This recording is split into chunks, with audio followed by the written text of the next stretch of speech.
E eles vão alcançar esse poder como? Por meio das chamadas teorias filosóficas contratualistas.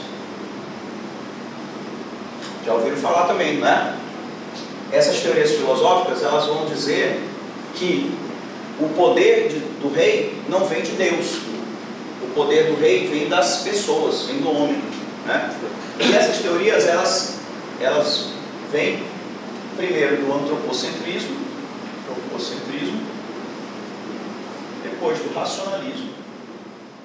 Isso aqui é o que mais interessa a gente no direito. Essas duas características tinham aqui na era medieval, né? Aqui era o teocentrismo, né? E a verdade vinha da fé e não da razão. Aqui passa a vir a verdade da razão, né? E quem está no centro de tudo é o homem, não é mais Deus, entenderam? A partir disso aqui, começam a surgir teorias racionais, né, filosóficas, racionais, que colocam o homem como a fonte do poder. Tá? A primeira teoria contratualista, as primeiras, porque não foi só... Alguns ficaram os mais famosos, mas houve vários filósofos que fizeram suas teorias. O mais famoso dessa primeira leva aqui foi Thomas Hobbes.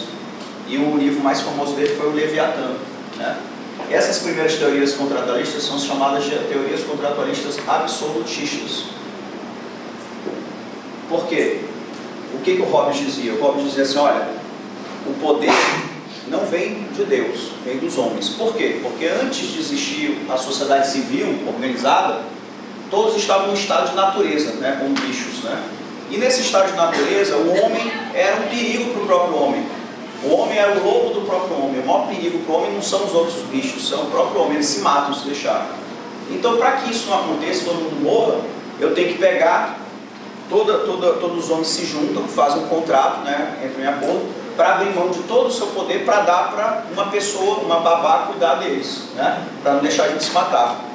Essa babá quem é? Soberano. Né? Soberano é o cara que exerce esse poder, que é a soma dos poderes individuais de todos nós, né? E esse soberano quem vai ser? O rei. E esse rei soberano aqui, ele tem um poder absoluto, por isso o nome é absolutista, né? A teoria contratualista absolutista. Porque a gente não é bando de bebezinho, né, que se mata e tal, então o rei ele pode fazer tudo para impedir que a gente, né, se mate, se destrua. Ele tem todo o poder absoluto, entenderam? Aí a segunda teoria, os segundos tipos de teoria contratualistas vão se chamar as teorias liberais. Que o principal expoente desses filósofos aqui é o Locke, John Locke, em inglês, né? O Locke, ele vai chegar, ele tem várias obras importantíssimas, esse cara aqui é fenomenal. A primeira obra em relação a isso que ele vai publicar chama o Primeiro Tratado sobre o Governo Civil, onde ele vai provar que o poder do rei não vem de Deus. Tá? A segunda obra que ele vai tratar a respeito disso é o Segundo Tratado sobre o Governo Civil, onde ele vai pegar e provar que o poder do rei vem dos indivíduos, vem de um contrato social. Só que ele vai dizer que não é nada aquilo que o Hobbes disse. Ele vai falar, não, o Hobbes está equivocado. Na realidade, no estado de natureza, todos os homens são felizes, todos os homens são bons, são tranquilos. Porque no estado de natureza, todos os homens seguem a lei natural. E essa lei natural nada mais é do que a razão, que cabe a cada um dos homens, cada um deles. Deus deu a cada um dos homens a mesma quantidade de razão, né? Todos têm razão. Né? Então, em última análise, se você parar para pensar, olha, se eu fizer alguma coisa ruim para Amanda, ela pode fazer alguma coisa ruim para mim, né? Então é melhor não fazer nada ruim para ela. É racional isso, não é? Então isso é uma lei natural. Não faça com ninguém o que você não quer que faça com você, né? Bem simples, bem lógico isso, né? Então todas as ações podem ser medidas pela razão, para chegar às leis naturais, né? Ele vai dizer assim, então é tranquilo. Só que aí o Locke vai dizer, mas, entretanto, porém, todavia, às vezes o homem não se deixa levar apenas pela razão, porque o homem não é feito só de razão, ele também tem emoções, né? Tem paixões. Então às vezes ele se leva pela paixão, pelas paixões, e aí esquece a razão e faz besteira, né? Então, qual é o teu nome? Jéssica. Eu olho Jéssica, me apaixono por Jéssica. Só que Jéssica é casada, né? Se eu me levasse pela razão, eu ia ver que era uma besteira o que eu ia fazer, né? Era melhor eu deixar ela em paz, eu seguir minha vida e a gente seguir um amor platônico, né? Pela eternidade, né? E a sociedade se mantém tranquila, bem, seguindo a lei natural. Mas Jéssica era tão bonita, tão, né, tal, que eu me deixei levar pela paixão. Esqueci a razão de lado, fui lá, tive um treco com Jéssica lá. Aí o marido dela não gostou, claro, né? Naquela época ele já não gostava, hoje também não gosto, né? Aí foi lá e me matou. Aí meus irmãos, que eu tenho 5, foram lá, mataram a família toda do marido dela, né? E aí começou, Romeu e Julieta, né? Aquela briga e tal. Entende? Quando que acaba isso? Só vai acabar isso quando alguém de fora dessa situação, né? Alguém que não for nem meu amigo nem amigo dela, for lá pôr um fim naquilo, de forma racional, entenderam? Sem estar ligados à emoção. E aí o Locke ele vai ver justamente isso. Ele vai falar, quando acontece de alguém se levar pela... E quando eu diz se levar pela paixão, não é só questão de paixão física, né? Ou não. São as emoções, né? Raiva, ódio, né? Tudo. Quando alguém se deixa levar pelas paixões e esquece a razão, vai se instalar um estado de guerra. E para reverter esse estado de guerra é necessário um juiz imparcial para resolver aquela situação, né? Por isso a gente precisa de um Estado, para ter esse juiz imparcial, entenderam? Então aí ele vai dizer, já que é assim, todos os homens se unem, não vão abrir mão de todo o seu poder para dar para o soberano fazer o que ele bem entender. Vão abrir mão só de parte do seu poder para dar para o soberano, para que o soberano deixe a gente viver no estado de natureza tranquilo, né? Mas quando for necessário, ele intervenha para resolver aquela situação, né? Resolvida aquela situação, a gente continua seguindo nossas vidas, entenderam? Então é um estado liberal, porque a gente tem liberdade. E mais, o próprio soberano, ele está submetido à lei natural. A lei natural também está acima dele, ele também tem que seguir a lei natural. Se por acaso ele não seguir a lei natural, também se deixar levar pelas paixões, vai autorizar os demais membros da coletividade a se insurgirem contra ele num chamado de direito de resistência. Entenderam? Ou seja, já põe um limite para o poder do soberano. Entenderam? Então, as outras teorias contratualistas vêm depois com Rousseau, e não interessam muito a gente aqui no direito, porque elas vão dar no comunismo, no socialismo, né? Ele vai falar que o problema no estado de natureza era tudo perfeito, tudo ótimo, todo mundo vivia maravilhosamente bem, mas em um momento um ser humano pegou e fincou umas estacas no chão e cercou uma área e disse: isso aqui é meu. Ele fala que o problema da sociedade é a propriedade privada. E aí ele fala que nesse momento começam os problemas, né? E que então os seres humanos se juntam numa sociedade para poder... Oi? O quê? Para poder estabelecer o bem comum, lutar pelo bem comum, essa coisa bem comum, que é muito complicado. Eu morro de medo dessa história de bem comum, né? Porque o bem comum para o Rousseau está acima dos indivíduos. Mais importante do que nós é o bem comum, seja lá que diabo isso seja. E eu não sei quem é que vai dizer o que é o bem comum, porque pode ser eu, pode ser você, né? Normalmente quem é que dita a verdade? Lembram? Quem? Quem tem o poder, não é? E se a gente institui alguma coisa para se defender de quem tem o poder, e aí a gente vai colocar essa coisa na mão de quem tem poder, né? Para ele dizer o que é o bem comum. Então se eu quiser matar, como é que é mesmo? Jéssica, pelo bem comum eu posso, né? Quase que volta para isso aqui. Tudo pelo bem comum.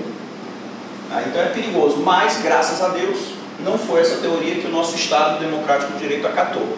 O Brasil acata essa teoria liberal, daí esse de direito, tá? Então, entenderam essa parte aqui?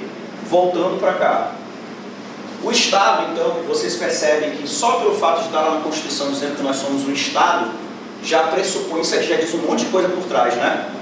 Diz que isso aqui deriva de um contratualismo, né, de uma teoria contratualista, né? Diz que isso aqui deriva do antropocentrismo, né? Diz que isso aí deriva do racionalismo. Então a gente vive num Estado racional, que tem o homem como fundamento do poder dele e como objetivo final. Porque por que a gente fez o contrato? Para a gente estar bem, né? Cada um dos indivíduos abriu mão de parte do seu poder para poder estar bem. No final das contas, o Estado servia ao indivíduo, não é assim? Só isso aqui já diz isso, diz um monte de coisa, tá? Mas, de direito, o de direito vai estar ligado àquela questão do liberalismo. do Estado liberal. É um Estado onde, para mim é mal traduzido essa história de Estado de Direito, isso aqui vem do inglês, rule of law, que é algo como a regra da lei, ou a lei da lei, alguma coisa assim. Quer dizer o quê? Que a regra é a lei. Entenderam? Quem que diz, que determina como é que funciona? A lei. Ninguém está acima da lei. Então isso aqui significa que todos, inclusive o soberano, estão abaixo da lei. Beleza? É uma coisa muito mais complexa do que isso, mas a gente não vai entrar aqui em detalhes nesse momento, né? Em outras aulas a gente vê mais isso, tá? E isso aqui é um objeto de estudo muito complicado e pouca gente aqui no Brasil se detém com isso aqui. Mas isso está intimamente ligado com isso aqui, constitucionalismo, que a gente vai fazer, a gente vai falar já, depois que a gente acabar com esse democrático, tá? Então, olha os avanços que foram conquistados aqui, o indivíduo. Isso tudo aqui a gente está falando em direito constitucional é de uma relação entre os indivíduos, né, e os governantes. Toda a sociedade se constitui em cima de relações de poder, se vocês pararem para analisar. Qualquer relacionamento entre duas pessoas que seja, existe ali uma relação de poder. O que se busca é a igualdade dessa relação de poder, né? Mas existe uma relação de poder. Sempre um vai poder fazer alguma coisa com o outro, não é? Entenderam? E normalmente essas relações de poder, os mais fortes se impõem aos mais fracos. Para que o direito? Para justamente tentar amenizar isso, igualar essa situação, né? Resguardar os mais fracos dos abusos do poder dos mais fortes. Porque o mais forte, ele tem naturalmente poder, né? Ele tem a força, ele tem poder. Só que a gente não quer o natural no direito. Eu não sei se eu falei isso para vocês no último encontro, né? O objetivo do direito não é descrever a realidade, não é dizer como é que a realidade funciona. Esse é o objetivo das ciências sociais, das outras ciências todas, né? Ciências naturais e tudo mais. O direito, ele quer, a partir de uma realidade que ele não gosta, modificar a realidade para que ela seja do jeito que nós imaginamos que seja o ideal, não é? O direito é idealista, é uma ferramenta abstrata de modificação da realidade. Então, o que a gente busca com o direito é que essa relação de poder aqui se modifique. Não o mais forte mande no mais fraco, mas que o mais forte e o mais fraco tenham as mesmas, né, possibilidades nessa relação, entenderam? Tá? Que seja no mínimo resguardado o mais fraco. A partir disso aqui, toda essa construção, né? Então, esse indivíduo aqui, se você parar para pensar, ele não tinha nenhuma garantia nessa relação contra o poderoso. Por quê? O poderoso era poderoso porque Deus dizia que ele era poderoso, né? Tudo que ele fizesse, ele estava fazendo em nome de Deus. Se alguém entrasse na tua casa e te matasse, te estuprasse, ou roubasse teu filho, tua filha, fizesse o que for, era porque Deus queria, não é? Você ia dizer o quê? Você vai blasfemar contra os desígnios de Deus? Vai para a fogueira, para as chamas poderem te libertar, né? te purificar dessa heresia sua, né? Entenderam? Então a gente não tinha nenhuma o servo, a gente, nós servos aqui, não esses caras aqui, né? Que são os poderosos. Não tinha nada o que fazer. Daqui para cá, o Estado absolutista já dá um avanço. Qual o avanço? O poder vem de Deus aqui? Não. O poder vem de quem? Dos indivíduos, né? Do homem. Então, por mais que o soberano pudesse fazer o que ele quisesse, mas eu sabia que o poder vinha de mim. Entendeu? Já fica mais fácil de eu perceber o que é abuso e o que não é. Por mais que eu não possa fazer nada. Percebe a diferença? Mas eu já posso me indignar dentro, pelo menos, né? Entenderam? Não vou ficar assim tão à mercê e tão, como é que chama? Quando você não pode fazer, resignado. Aqui eu já vou ficar irresignado, né? Daqui do Estado absolutista para o Estado liberal, mais avanço. Bastante avanço. Porque aqui o soberano já está limitado, né? Então eu já tenho alguma garantia que o soberano não possa abusar dos seus poderes comigo. Mas aí chegou uma questão, um problema. Tá, todo mundo está abaixo da lei, mas quem é que faz a lei? Quem que faz as leis? Quem é que vai dizer o que é a lei?